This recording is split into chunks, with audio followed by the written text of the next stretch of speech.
Bueno, en esta segunda clase quiero tocar un tema muy específico, que es la incidencia de la pornografía sobre el matrimonio y la familia, lo cual se inserta de lleno en este curso que están haciendo a lo largo de todo el año, ¿no?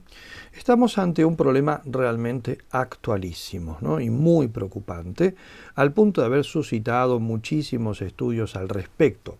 Aquí les quiero presentar simplemente una muestra de estos que tienen en pantalla y del cual haré una alusión a algunos de ellos. Voy a tomar todo lo que diré a continuación, ¿no? En el testimonio sobre pornografía presentado en el año 2004 por la doctora Jill Manning, especialista en terapia matrimonial y familiar, ante el Senado de los Estados Unidos, esta sostenía que según sus estudios de los años precedentes, el 56% de las demandas de divorcio en los Estados Unidos acusaban entre sus causas la obsesión de uno de los cónyuges por la pornografía online, ¿no? Skinner, en uno de los textos indicados en pantalla, ¿no? Cita un sondeo de la Academia Americana de Abogados Matrimoniales llevado a cabo sobre 350 abogados, los cuales confirmaban que el problema del abuso de la pornografía online había sido la causa de más de la mitad de los procesos que ellos habían llevado adelante. Este autor continuaba diciendo que si estos datos son precisos, habría que concluir que solo en Estados Unidos la pornografía es la causa de aproximadamente 500.000 de divorcios anuales, sobre el 1.000.000 de divorcios que ha sido el promedio anual de la primera década del siglo XXI. Incluso si nosotros nos parece esto exagerado y reducimos estos datos al 50%, al 25%, estaríamos hablando de 125.000 divorcios anuales en los que la pornografía ha sido un factor decisivo para el fracaso matrimonial. Y el divorcio, sin lugar a dudas, es solo una de las tremendas y dramáticas consecuencias que la pornografía causa en las familias, ¿no? Bien, de todos estos estudios que ustedes tienen en pantalla, al menos quisiera insistir en la importancia del segundo, el de Fagan, Patrick Fagan, los efectos de la pornografía sobre individuos, matrimonio y familia y comunidad, ¿no? Muchos de los datos que voy a tomar están tomados de este estudio, que es a su vez el que cita a la mayoría de los otros, ¿no? También, digamos, por la accesibilidad, porque hay una traducción al castellano, pero bueno, el de Stoner James y Hughes, Donna Hughes, los costes sociales de la pornografía, que cité en la clase anterior, ¿no? Es del 2014 y se puede conseguir mucho más fácilmente, ¿no? Incluso se puede comprar digitalizado en alguna de las tiendas online que hay. Es un libro bastante difundido y con lo que tiene es que de 2014 los datos son bastante actualizados en este tema. Bien, si nos referimos a los efectos que tiene la pornografía sobre los cónyuges, estos estudios que cité, que acabo de mostrar en pantalla, nos arrojan los siguientes datos. En primer lugar, sobre el esposo consumidor. Vamos a ir analizando uno por uno los distintos integrantes del matrimonio y familia, ¿no? Dice al respecto del esposo consumidor Jill Manning, que es uno de los mejores estudios de los que estaban en pantalla, ¿no? La mayoría de personas afectadas por adicciones y comportamientos compulsivos sexuales en los que Internet está implicado son varones heterosexuales casados. La pornografía causa en el varón casado un aislamiento de su esposa, un menor interés en las relaciones sexuales normales, una menor apreciación de los valores morales, espirituales, afectivos y humanos de sus esposas, una concentración en el aspecto físico. Los lleva al secretismo, a la mentira, a la doble vida, como es evidente. A menudo los empuja a buscar sexo fuera del matrimonio o de manera solitaria.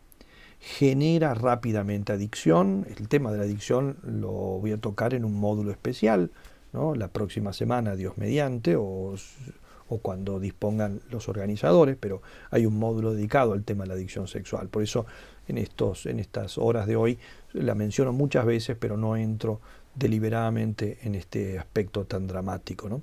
Bueno, digo, genera rápidamente adicción y llegados a este punto, un 40%, o sea, ya cuando se vuelven adictos, pierden a sus esposas, además de sufrir graves perjuicios financieros, en el 60% de los casos lo produce, una pérdida del trabajo en el 30%, tiene además también otras consecuencias psíquicas, sociales, que vamos a ir mencionando más adelante. Sobre la esposa del consumidor, la esposa, entonces por lo tanto ella no es la consumidora, la esposa del consumidor.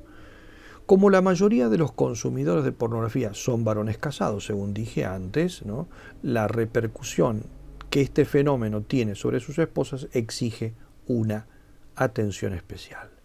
Muchas de ellas desarrollan efectivamente profundas heridas psicológicas, caracterizadas por sentimientos de traición, de pérdida, de desconfianza, devastación e ira, tanto si descubren que su esposo está involucrado en esta actividad, cuanto si ellos mismos lo confiesan al problema. En general, tras el descubrimiento, las esposas comienzan a sentirse poco atractivas o sexualmente insatisfactorias, tratando de explicar por qué mi esposo, teniéndome a mí, busca otra cosa, o la busca en una pantalla o en una fotografía, ¿no? Teniendo alguien real adelante. Entonces debe ser, ahí vienen las conclusiones falsas que saca, que son poco atractivas o sexualmente insatisfactorias, ¿no? O a veces porque los maridos mismos la culpan a ella con la intención de autojustificar su búsqueda de pornografía, ¿no? Las culpan a veces de ¿qué? De estar muy cerradas a experiencias sexuales nuevas, de centrarse demasiado en sus hijos y no atender a las necesidades de sus maridos, entiende, necesidades de orden sexual, no en este caso. Esto puede llegar a generar una severa depresión en la esposa, al punto de requerir tratamiento psicológico apropiado para el traumatismo emocional. Dice esta Manning que vengo citando, resulta común que las mujeres en esta situación afirmen cosas como ya no lo reconozco, siento como si hubiera vivido una mentira durante todo mi matrimonio, etc., ¿no? Los investigadores Barbara Stephens y Robin Rennie publicaron en 2006 un estudio muy completo sobre la naturaleza traumática que causa la confesión de la adicción del varón en las esposas de los adictos sexuales. En este estudio calificaban el efecto producido como síntomas de trastorno por estrés postraumático, o sea, el mismo que si te hubiera caído una bomba en la casa de al lado, ¿no? Las esposas también tienen menos intimidad con sus maridos, en razón de que los consumidores de pornografía dan mayor importancia a las relaciones sexuales sin compromiso emocional, ¿no? Porque la pornografía es una relación sexual o un acto que simula una relación sexual sin compromiso emocional. Y se acostumbran a eso, porque no hay ningún compromiso emotivo, no hay afecto con la imagen pornográfica o con el video pornográfico, ¿no? O con la persona a la que se le pide que se le muestre pornográficamente, ¿no? No hay ningún compromiso emocional, es meramente físico. Y por lo tanto entonces se acostumbran a eso y después entonces la relación con la persona real con la que uno está casado evidentemente es meramente física, sexual y sin compromiso emocional, que es el hábito nuevo que se ha creado en esa relación, lamentablemente. El cibersex o contacto interactivo por medio de internet o algún otro medio de este tipo, que puede ser por teléfono, etcétera, es considerado en general por el cónyuge del porno consumidor, en este caso estamos hablando de la esposa, ¿no? Es entonces ese contacto que el esposo tiene a través, digamos, simplemente por llamadas telefónicas, pornográficas o por miradas o por videos o lo que sea, es considerado como una infidelidad real. Y tiene mucha razón, ¿no? Y suele tener efectos tan dañinos como esto. O sea, por más que su esposo no haya estado con una mujer distinta de ella, ¿no? Sin embargo, los daños causados son exactamente iguales en muchos casos. Otro efecto sobre la esposa relacionado con la pornografía es la violencia sexual, que es uno de los modos en que se ejerce la violencia doméstica o intrafamiliar. Señala Mary Ann Leiden en su estudio Pornografía y Violencia, que normalmente, son palabras de ella, Normalmente el carácter de la violencia doméstica es físico y emocional, pero es frecuente que se produzca también violencia sexual. Las mujeres maltratadas experimentaron, según los estudios hechos por ella, un grado de violencia sexual notablemente superior a las no maltratadas. Por ejemplo, frente al 3% del resto de las mujeres, un 39% de las maltratadas afirma que su pareja había tratado de forzarla a interpretar escenas pornográficas que le había mostrado anteriormente. Lo mismo constata Jill Manning. Cada vez, dice, son más los investigadores y médicos que empiezan a reconocer la existencia de una conexión entre el consumo pornográfico y el abuso durante el matrimonio. Resulta común que las esposas de los consumidores de pornografía informen sobre la exigencia que les ponen sus cónyuges de recrear escenas pornográficas y consumir pornografía con su cónyuge, o la presión o coacción para llevar a cabo actos sexuales que les resultan incómodos o humillantes. Y añade: mientras realizaba mi propia investigación me sorprendió el elevado número de mujeres que afirmaba haber sufrido violaciones durante el matrimonio cuando se les preguntaba el modo en que la pornografía había afectado su matrimonio. Desafortunadamente, mi experiencia investigadora no era única, así que en otro ensayo, un tercio de las mujeres muestreadas afirmó que su pareja consumía pornografía y que existía correlación entre dicho consumo y las violaciones más sádicas. A similar conclusión llegan los estudios de la médica especializada en el tema Anna Bridge, quien alude a un estudio realizado sobre mujeres ingresadas en un programa de personas maltratadas realizado en una importante ciudad, en el que se demostró que el consumo pornográfico de la pareja duplicaba prácticamente las probabilidades de que la mujer fuese agredida sexualmente por su cónyuge. Manning sostiene que también es común que las mujeres mencionen cambios dramáticos en la conducta personal tras este tipo de crisis maritales, y añade: he trabajado, por ejemplo, con mujeres que tras conocer el consumo pornográfico de sus maridos comenzaron a ver pornografía, a beber, a consumir drogas, a ser infieles o participar en actos sexuales que anteriormente consideraban degradantes y contrarios a sus valores. Generalmente, estos cambios comportamentales representan un inadecuado intento de hacer frente al sentimiento de amenaza y competencia que surge a raíz de la traición a una esposa o un esfuerzo desesperado por recuperar cierta sensación de control y estabilidad. Sobre las esposas consumidoras ahora. Antes dije el esposo consumidor, la esposa del consumidor, ahora la esposa consumidora, ¿no? La pornografía, de hecho, está divulgándose cada vez más entre las mujeres. Antes dije que el principal número de consumidores de pornografía son los varones, pero se calcula que el 30% de los consumidores de pornografía son mujeres. De hecho, la industria de la pornografía está apuntando cada vez más a las mujeres casadas, mayores de 30 años, que recurren a la pornografía, lo que incluso ha tomado un nombre, el mommy porn, la pornografía para las mamás. En las mujeres casadas, la pornografía empuja a mayor infidelidad. Las mujeres que se envuelven en cibersex, es decir, justamente sus relaciones de algún tipo, aunque sea por teléfono o lo que sea, con personas reales, ¿no? Pero a través de medios de comunicación, como puede ser cámara, chats, teléfono, etc. Estas mujeres que se envuelven en este tipo de actividad tienen un 40% más de parejas sexuales. O sea, la infidelidad no es con una sola persona, ¿no? Les crea fácilmente adicción y todas las demás consecuencias que voy a mencionar a continuación que se le aplican aquí, que no las digo ahora para no ir repitiéndome constantemente, ¿no? Sobre los dos cónyuges, ¿no? Hay algunos efectos que son comunes a los dos, ¿no? Simultáneamente, aunque no siempre por las mismas razones o en el mismo nivel de gravedad, ¿no? Entonces afectan a los dos, quizá por razones diversas a uno y a otro, y quizá en distinta gravedad, pero a los dos. ¿Cuáles son? Señalo los siguientes. En primer lugar, insatisfacción y reducción.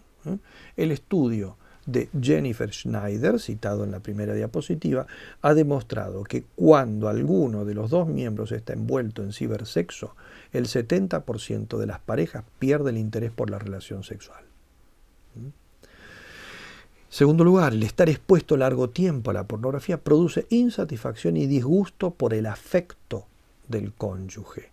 Disminuye el gozo sexual, en particular por la creciente insatisfacción con la conducta sexual normal del cónyuge. Aparece cierto menosprecio del amor, ¿no? Fíjense, sexo, afecto, amor, creyéndose que se puede alcanzar mayor placer sexual sin afecto hacia la pareja. Es decir, el matrimonio se va reduciendo progresivamente a lo sexual. Y se duda cada vez más del valor del matrimonio como institución social esencial y sobre su viabilidad en el futuro, o sea, de que esto pueda durar, ¿no? Infidelidad. La pornografía hace perder, como resulta obvio, el aprecio por la fidelidad matrimonial. Steven Stack y sus colegas de la Wayne State University, en un estudio publicado en el año 2004, han mostrado que usar pornografía lleva a un aumento del 300% de la tasa de infidelidad. Esto también vale para los novios, quienes, como ha puesto en evidencia Dolph Silman de la Universidad de Alabama, cuando consumen pornografía, abandonan fácilmente la fidelidad hacia sus novias. Divorcio. En el mejor estudio que se ha hecho hasta la fecha, presentado ante el Senado norteamericano por la investigadora Jill Manning, que lo he citado varias veces ya este estudio, basado en los datos aportados por los abogados matrimoniales sobre los factores más importantes en los casos de divorcio que habían llevado adelante, se hace notar que un 68% de los casos incluía un nuevo amorío a través de Internet. En el 56% uno de los cónyuges tenía interés obsesivo en sitios web pornográficos. El 47% estaba involucrado con su computadora durante excesivo tiempo y el 33% pasaba mucho tiempo chateando en un foro frecuentemente sexualizado. Ya mencioné al comienzo de este trabajo, ¿no?, que se estima que más de la mitad de las demandas de divorcio, al menos en Estados Unidos, tiene que ver con el abuso de la pornografía de alguno de los cónyuges, ¿no? Por esta razón, observa Pamela Paul, que en los casos de divorcio actuales se invierten enormes cantidades de dinero y tiempo en recuperar pornografía de los ordenadores para las causales, ¿no? Se puede contratar especialistas en extraer contenido más oculto de los discos duros y hay gente que ha hecho con ello una profesión. Ya, a tal punto entonces, bueno, a ver, ¿por qué se vienen a divorciar? Porque el esposo o porque la esposa consume pornografía. Pues demuéstrelo, bueno, investiguen su computadora y la van a encontrar. Entonces ahí hay estudios especializados en esto. Se ha hecho una profesión, lo cual significa que hay mucha oferta, ¿no? Aislamiento, otra consecuencia. Los matrimonios en los que hay problemas relacionados con la pornografía también están dominados por la ansiedad de parte del consumidor, por el miedo a ser descubierto, de parte de otro cónyuge por las sospechas angustiosas que tiene y entonces está ahí espiando, el secretismo, el aislamiento, la incertidumbre, la falta de verdadera comunicación, las conjeturas verdaderas o falsas, las preocupaciones, etc. Y cuando comienza a sospecharse con algunos elementos, empiezan a nacer las acusaciones, las contraacusaciones, las mentiras, las desmentidas, las falsas promesas, las preguntas sin respuestas, las respuestas que generan mayor desconfianza, etc. Bienvenidos al infierno. Dependencia y codependencia. La pornografía genera fácilmente adicción. Ya lo dije y dije también que este tema lo voy a tratar aparte en otro módulo, ¿no? Con todo el problema que esto conlleva, ¿no? Uno de los problemas que conlleva la adicción es una dependencia, pero genera normalmente codependencias. Es decir, la otra persona pasa a quedar involucrada en toda esta psicología del adicto, la psicología del dependiente, y eso también es un problema. No todas las personas tienen la capacidad de mantener la cabeza fría y saber llevar adelante a una persona con una dependencia adictiva, ¿no? Y por lo tanto entonces se vuelven a veces coadictos, codependientes. O sea, sin ellos tener esa misma adicción, ellos entran en la complejidad de todo ese tipo de vida que les crea el problema de la adicción. Bien, sobre eso, como digo, tocaré un poco más ampliamente el módulo correspondiente a las adicciones. Pasemos ahora a las consecuencias. En primer lugar, las consecuencias individuales, ¿no?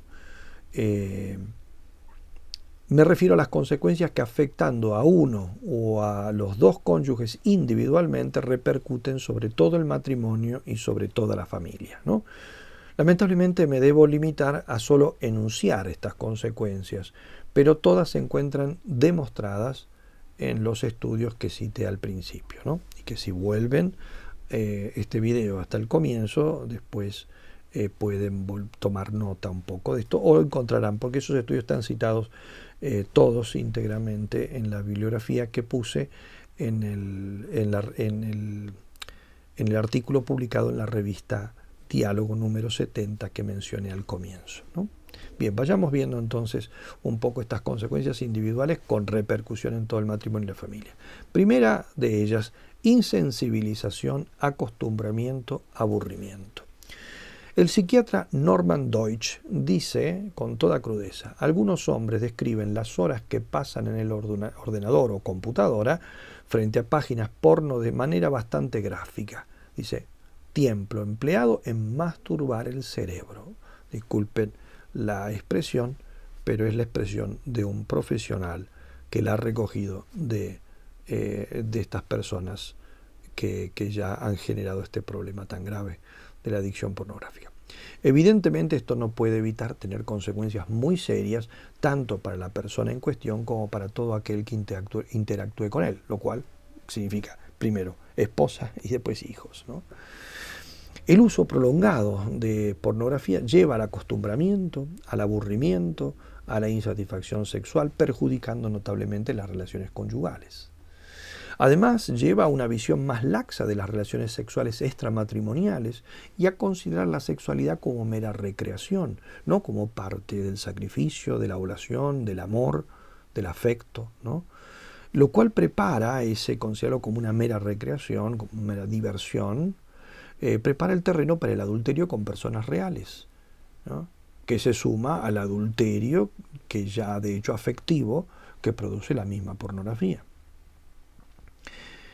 El uso habitual de pornografía lleva también a mayor tolerancia respecto del material sexualmente explícito, de modo que aumenta la necesidad de material más novedoso o estrafalario para mantener igual nivel de excitación o interés. Es así, la persona con un estímulo produce una determinada reacción, pero cuando se acostumbra a ese estímulo necesita más y cada vez necesita más y más para producir exactamente la misma excitación que producía al principio un estímulo mucho más leve, porque uno se acostumbra. Por eso es que siempre hay una escalada cada vez mayor. Eso lo explicaré en el módulo destinado a la adicción sexual, ¿no? En este sentido se ha constatado que la habituación lleva a buscar y mirar imágenes de sexo en grupos, sadomasoquismo y contacto sexual con animales incluso, coito anal, y también a trivializar el abuso sexual no violento de niños. Todo esto lo estoy tomando de este estudio citado ya de Deutsch, ¿no? Psicoanalista, ¿no? Por lo tanto, estamos hablando de alguien que viene de la escuela freudiana y sin embargo reconoce este problema. En su trabajo, que se titula Adquisición de gustos y pasiones, ¿no? Dice, lo que se puede aprender sobre la atracción sexual y el amor gracias a la neuroplasticidad, publicado en el libro editado por James Stoner y Donna Hughes en 2014, el que ya cité, Los costes sociales de la pornografía, ¿no? Donde se destacaba el cambio de la gravedad en la pornografía en los últimos años. A raíz de todo esto, entonces, la pornografía ha ido aumentando en su gravedad, perjudicialidad. Allí afirma que hasta hace unos años atrás se distinguía, como dije en la clase anterior, la hora anterior, entre pornografía suave o blanda, softcore, y pornografía dura, hardcore. Y hoy se sigue usando la catalogación, pero su contenido ha cambiado notablemente, dice este autor. Añade textualmente, tras ejemplificar con datos que evito simplemente por una cuestión de delicadeza, y si los quieren los pueden leer en el artículo, está en ese libro, ¿no? Dice, en la actualidad el porno duro ha evolucionado, estando cada vez más dominado por temáticas sadomasoquistas, sexo forzado, sexo anal salvaje, siempre con guiones que fusionan sexo, desprecio y humillación. La pornografía extrema ha pasado a explorar el mundo de la perversión, mientras que el porno suave es ahora igual que el porno duro de hace unas décadas atrás. Es decir, relaciones sexuales explícitas entre adultos. Esto antes era porno duro, ahora es porno suave, estando disponible además en la televisión por cable, ¿no? Las imágenes de pornografía suave de antaño, es decir, mujeres en diversos estados de desnudez relativamente moderadas, aparecen constantemente en los medios generales. Esto ya lo tenemos directamente en la tapa de los diarios, al menos como una fotito puesta al costado, ¿no? Debido a que a la pornificación global de la televisión, de los videoclips, de las telenovelas, los anuncios, etc. Es decir, vamos a ver si nos entendemos. Hoy en día, lo que se llamaba antes porno suave, hoy en día es nada, es propaganda común y corriente. Lo que antes se llamaba porno duro, hoy en día es el porno suave, y lo que hoy en día se llama porno duro, antes ni siquiera era imaginable. Entonces quiere decir que se había dado todo un desplazamiento en la gravedad de lo que llamamos hoy en día pornografía, ¿no? No es extraño entonces que esto empuje a muchos maridos a exigir a de sus esposas comportamientos sexuales que las humillan y perturban notablemente.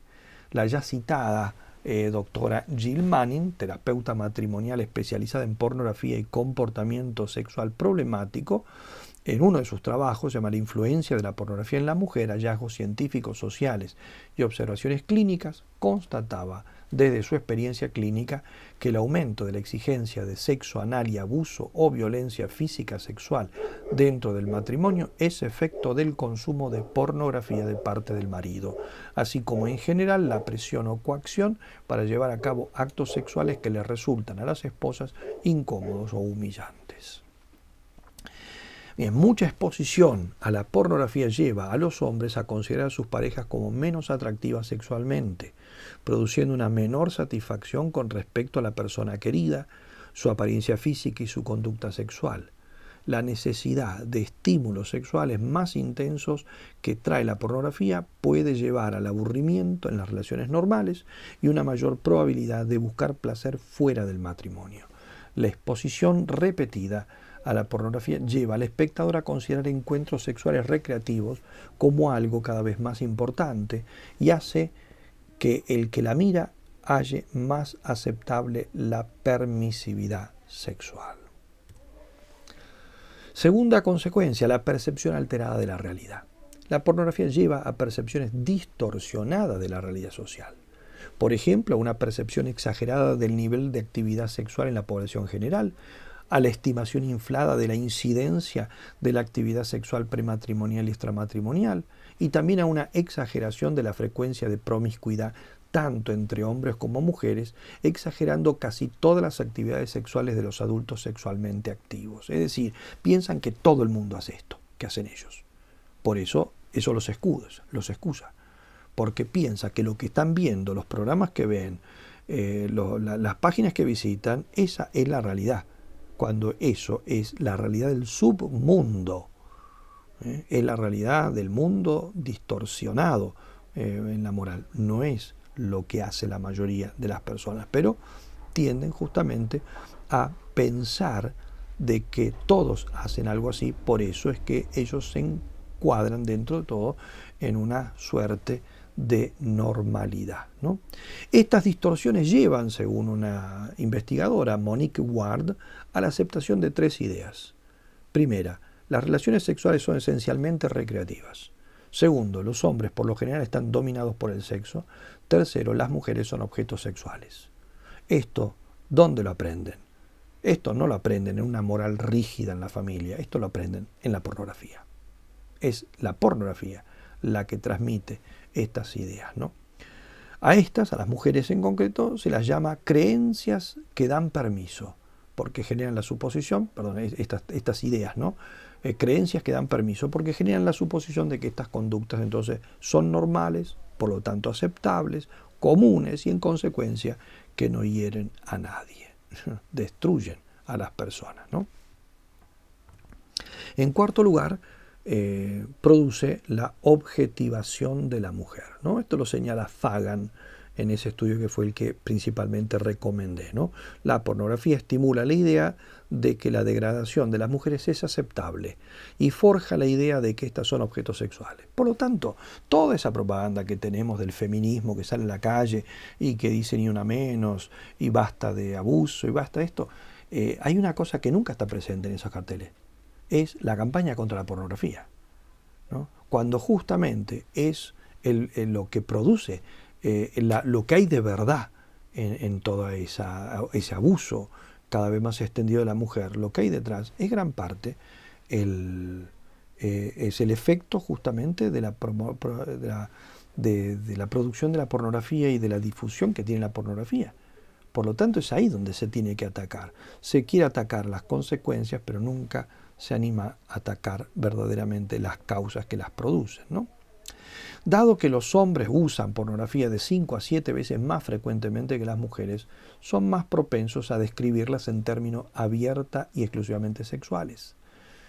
Un estudio de películas pornográficas llevado a cabo en 1988, fíjense a dónde nos remontamos, ¿no?, por 4 investigadoras, demostró que el 73% de las películas de aquel tiempo presentaban agresiones físicas a mujeres y el 51% mostraban escenas de violaciones de mujeres.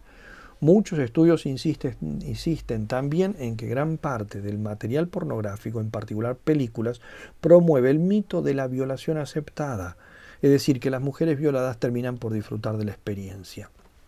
Esta idea ha sido constatada incluso en estudios con universitarios de Washington y Ohio. Por eso, después de verse expuestos por largo tiempo a la pornografía, los hombres en forma especial, pero también algunas mujeres, consideran la violación como un crimen trivial. Las mismas mujeres, ya consideren la pornografía como degradante o no, si ven pornografía en forma regular, desarrollan una imagen negativa con respecto a su cuerpo que nunca pueden comparar con lo que se muestra en el material pornográfico.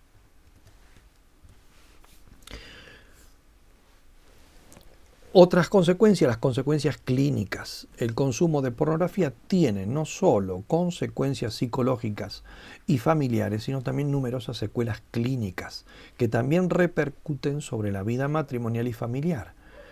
Destaco las principales: enfermedades de transmisión sexual. El uso de la pornografía se relaciona con conductas sexuales que aumentan las probabilidades de adquirir enfermedades de transmisión sexual. Al promover la compulsión sexual, duplica la probabilidad de infectarse. Dice Jill Manning: cada vez son más las mujeres con las que trabajo clínicamente que destapan la relación de su pareja con la pornografía y la infidelidad asociada a ella cuando descubren que han contraído una enfermedad de transmisión sexual. Para la mujer que ha mantenido la fidelidad a lo largo de su matrimonio, saber que ella misma padece una enfermedad de transmisión sexual puede ser particularmente traumático y transformador. En segundo lugar, adicción sexual. La pornografía y el cibersex son muy adictivos, provocando conductas sexuales compulsivas. Un estudio llevado a cabo en Suecia en el año 2006 sobre consumidores regulares de pornografía online mostró que alrededor del 6% eran consumidores compulsivos. El uso de pornografía en forma adictiva baja la autoestima, reduce la capacidad de desarrollar una vida familiar, social y laboral plena de sentido.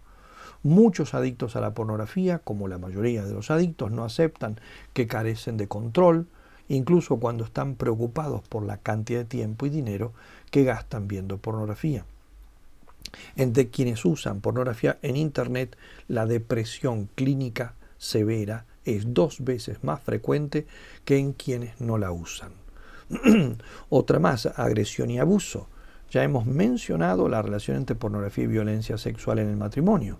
Muchos estudios insisten en la insensibilización que produce respecto del abuso, incluyendo el ya mencionado mito de la violación aceptada. No pensemos que esto se reduce a cierto tipo de pornografía, la dura, ¿no? En realidad es muy significativo el porcentaje de pornografía con contenido violento. Se trata de casi 1/4 de las ilustraciones de revistas, más de 1/4 de las escenas de video y casi la mitad de la pornografía online. Los datos sugieren una modesta conexión entre la exposición a la pornografía y conducta futura agresiva, ¿no?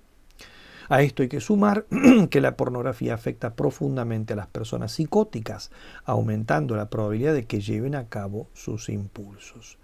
Incluso cuando se consume pornografía no violenta, el hombre es más propenso a imponer sus deseos a una pareja que no está de acuerdo.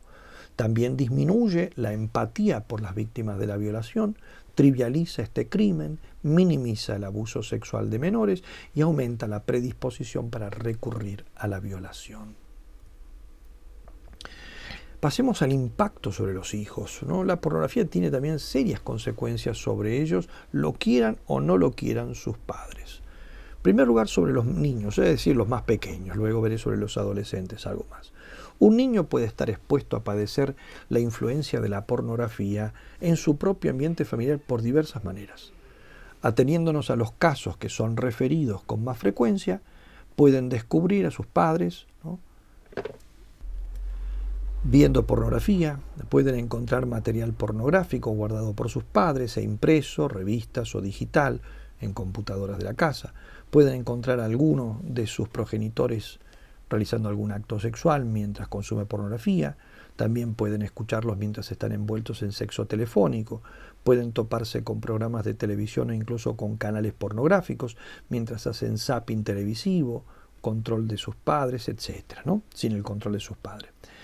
Otro modo en que sufren las consecuencias de la pornografía en sus padres proviene del presenciar y sufrir las peleas entre estos causadas precisamente por el consumo de pornografía por parte de uno de ellos y la recriminación de parte del otro, o el padecer la disminución de la atención de sus padres y del tiempo que estos les dedican, sea porque se gasta su tiempo viendo pornografía, como del que vive preocupado por el consumo de pornografía del cónyuge. Pueden verse afectados por las dificultades financieras causadas por el consumo de pornografía, sufrir los riesgos de separación y divorcio. De hecho, como refiere una de las principales oficinas de abogados especializadas en estos trámites de divorcio, ¿no?, si los niños no están expuestos de manera directa a la pornografía, los jueces estiman que estos se ven afectados indirectamente, al menos por ella, porque sus padres los ignoran en favor del porno.